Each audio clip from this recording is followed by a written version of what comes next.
ya, bermanfaat ya. Assalamualaikum warahmatullahi taala wabarakatuh. Jumpa lagi di channel kesayangan kita, Sobat AS Channel, dimanapun Anda berada. Ada kabar menarik ya dari CNN Indonesia soal kampanye pamungkas ya yang digelar oleh calon gubernur Ridwan Kamil Suswono yang tidak dihadiri oleh para ketua umum partai. Ini berita yang menarik ya. Lantas mereka apakah pada sibuk atau tidak bisa menghadiri karena ada kegiatan di luar kota, atau bahkan ini menjadi peristiwa atau momen yang memang sengaja dihindari oleh ketua umum partai-partai Kim Plus ya, dan tidak terlihat satu orang ketua umum partai pun yang hadir ya. Mereka hanya mengirimkan elit kader dari partai Kim Plus, ada politisi senior juga ya. Ini menjadi sinyal dan indikator apa yang selama ini sering dikatakan oleh Ridwan Kamil dalam berbagai kesempatan, bahwa soal gerbong kosong ya, barangkali ini ya yang dimaksud Ridwan Kamil dengan kalimat gerbong kosong. Lantas kenapa ya selama ini Ridwan Kamil khawatir dan gelisah sampai-sampai mendatangkan Jokowi ke Jakarta ya untuk menjadi endorsement pasangan RK ini. Ini menarik ya Sobat AS Channel.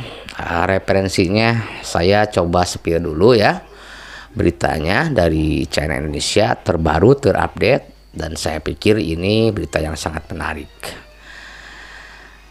Nah ini ya pernyataannya yang dilansir oleh CNN Indonesia. Seluruh ketua umum Kim Plus absen kampanye akbar RK Suswono. What happened about Kim Plus ya? Pada kemana Anda ya? Di saat-saat penting, di saat-saat kampanye pamungkas ya, kampanye akbar pamungkas, tak seorang pun ketua umum partai yang nampak dan memberikan orasi ya. Hanya diwakilkan oleh elit-elit kader dan kader-kader senior yang berada di Kim Plus. Ini menjadi catatan yang penting atau catatan negatif ya buat Kim Plus kalau demikian adanya. Saya bacakan dulu ya. Jakarta, CNN Indonesia. Seluruh ketua umum partai politik Koalisi Indonesia Maju atau Kim Plus mengusung RK Suswono di Pilkada Jakarta 2024 terlihat absen ke kampanye akbar di lapangan Banteng Jakarta Sabtu tadi sore ya. Pantauan CNNindonesia.com, yang hadir di acara kampanye akbar RK Suswono itu adalah sejumlah jajaran elit partai Kim Plus, namun tak satu pun antara mereka sebagai ketua umum ya. Mereka yang hadir adalah elit PKS Hidayat Nur Wahid, politisi senior Golkar Agung Laksono, Waketum Gerindra Rahayu Saraswati, Sekjen Golkar Sarmuji, Ketua DPD Golkar Jakarta Ahmad Zaki Iskandar, Sekjen Partai Gelora Mahfud Sidik, dan elit PSI Grace Natali ya. Ketua Umum PSI yang juga anak bungsu Presiden ke-7 RI Joko Widodo, Kaisang Pangarep, justru menghadiri kampanye terakhir paslon yang diusung Kim Plus di Pilgub Jatim, Khofifah Indar Parawansa dan Emil Dardak di Surabaya pada hari ini. Jokowi yang sudah memberikan dukungan kepada RK Suswono juga tak nampak hadir karena memilih menemani paslon Pilgub Jateng yang diusung Kim Plus, Ahmad Lutfi dan Tadi Yasin di Jawa Tengah ya. Sementara itu, di lokasi kampanye akbar RK Suswono terlihat hadir juga sejumlah pimpinan kelompok relawan Jokowi dan Prabowo, mulai dari Immanuel Ebenezer, Sylvester Matutina, hingga Riki Timba. Pada acara itu, dua elit parpol anggota Kim Plus, Nasdem dan PKB juga absen. Perwakilan parpol pendukung memberikan orasi politik di atas panggung, namun hingga akhir tak ada perwakilan Nasdem dan PKB yang berorasi. Ini juga sempat mendengar ya kabar bahwa justru PKB dan Nasdem tiba-tiba meninggalkan ya. Apa ini juga ada relevansinya dan kaitannya ya dengan kampanye akbar yang pernyataannya juga mengagetkan ya, tidak memberikan orasi apapun, meskipun perwakilannya tetap ada ya. Pada hari ini, RK Suswono menggelar kampanye akbar pamungkas di lapangan Banteng, Jakarta pada hari terakhir masa kampanye Pilkada Serentak 2024. Pemungutan suara Pilkada Serentak 2024 tinggal menghitung hari, pengambilan suara akan dilaksanakan pada 27 November mendatang. RK Suswono jadi salah satu kontestan di Pilkada Jakarta 2024. Mereka diusung koalisi besar mulai dari Gerindra, PKS, Golkar, Demokrat, Nasdem, PSI hingga PKB. Mereka menghadapi Pramono Anung Rano yang didukung PDIP, Hanura, serta Dharma Pongrekun Kunwardana yang maju lewat jalur perseorangan atau independen. Begitu ya beritanya yang dilansir dari CNN Indonesia ya, luar biasa. Ada apa sebetulnya dengan Kim Plus ya? Sampai-sampai kampanye pamungkas pun tidak dihadiri salah satu orang pun ketua umum partai, melainkan diwakili. Bahkan menurut berita yang barusan kita angkat ya, perwakilan dari partai PKS, maksud saya PKB serta Nasdem tidak sedikit pun memberikan orasi. Nah, dan kita juga menangkap berita dan isu di luaran bahwasanya kedua partai tersebut sudah meninggalkan, dan ya mungkin karena komunikasi politiknya yang relatif tidak baik ya, jadi ya mungkin ya dia memilih untuk tidak hadir ya, alasan ketidakhadiran mereka itu. Ini pada intinya ya kita bisa melihat dan membaca dinamika politik menjelang injury time ini. Bagaimana di satu sisi pihak dari Pramono Rano beserta tim pendukungnya termasuk anak abah serta Ahoker ya yang solid gabung betul-betul ya menjadi satu. Berbeda hanya dengan calon yang diusung oleh koalisi partai besar ya, bahkan bisa dikatakan hampir semua partai politik ya, yang kecuali ya tentu PDI dengan Hanura ya yang mendukung pasangan Pramono II ya. Begitu ya sahabat-sahabat Astana. Akan seperti apa pertarungan Pilkada Jakarta, kontestasi Pilkada Jakarta, demikian akan menarik, dan kita juga bisa melihat dinamika serta konstelasi politik Pilkada di Jakarta ya. Dan tentu harapan kita semua terlahir pemimpin yang betul-betul diinginkan menjadi wadah yang nantinya akan menampung aspirasi rakyat ya.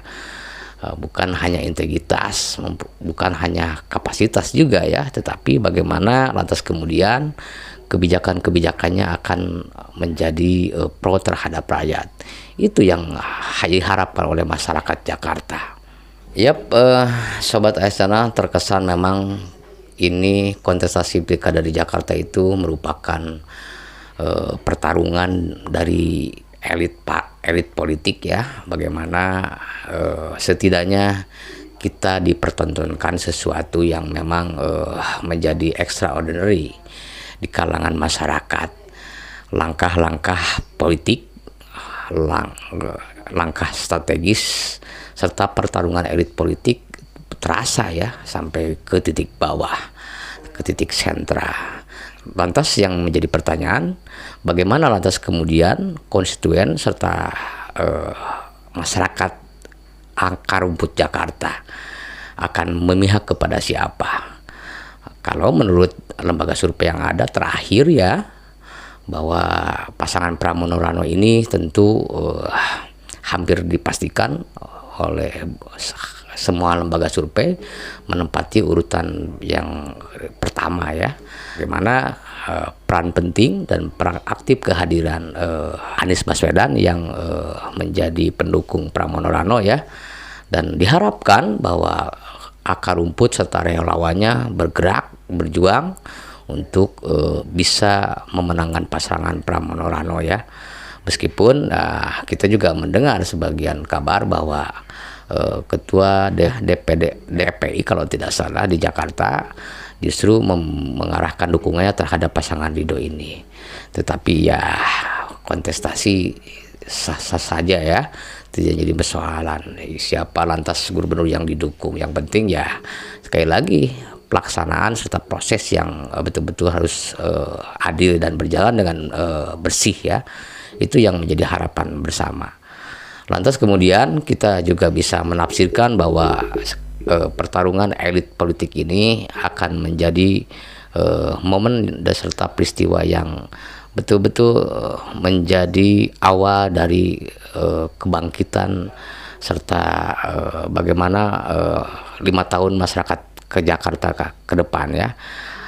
Apakah pemimpin yang terpilih nanti betul-betul akan menunjukkan sikap membela terhadap rakyat serta kepentingan rakyat.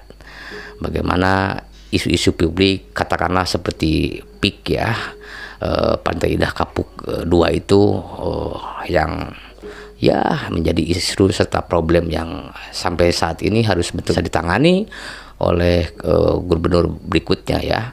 Bagaimana permasalahan tersebut bisa selesai dengan baik ya, bisa selesai dengan tata cara mengedepankan kepentingan rakyat banyak ya, bukan golongan serta elektoral tertentu. Itu menjadi harapan kita ya. Berat rasanya siapapun yang terpilih menjalankan dan membawa Jakarta ke arah lebih baik ya. Tapi ya ini termasuk realita serta dinamika politik ya. Bagaimana lantas kemudian kita 27 November nanti atau ya hari Rabu nanti bisa menentukan pilihan yang benar ya. Nah, hal-hal yang bersifatnya di framing lalu kita bisa salah memilih, dan itu tentu menjadi hal yang tidak kita harapkan. Tetapi dalam konteks lain saya percaya betul masyarakat Jakarta serta konstituen dan akar rumput masyarakat Jakarta untuk memilih pasangan calon itu tentu mengutamakan rasionalitas ya. Bagaimana intelektualitas, kecerdasan akan betul-betul diuji pada Rabu besok ya. Silakan ya masyarakat Jakarta tentukan pilihannya ya. Mudah-mudahan siapapun yang terlahir, siapapun yang terpilih menjadi gubernur Jakarta betul-betul yang terbaik ya, dan siapapun yang terpilih kita harus bisa memastikan bahwa tugas pokok fungsi serta program-program kerjanya dalam rangka mensejahterakan dan membawa masyarakat Jakarta ke arah lebih baik, itu yang menjadi harapan serta impian kita ya di 27 November nanti. Harapan kita mendapat pemimpin yang terbaik dengan awal kontestasi yang baik ya, atau dengan proses kontestasi yang bersih ya, agar terlahir pemimpin yang bersih dan genuine ya. Begitu ya sahabat-sahabat AS Channel. Baik sobat-sobat AS Channel, segitu dulu ya. Mudah-mudahan berita serta ulasan yang sedikit ini bermanfaat, mendapatkan referensi juga, mendapatkan informasi juga buat kita semua. Dan di akhir kata, wabillahi taufiq wal hidayah. Wassalamualaikum warahmatullahi wabarakatuh.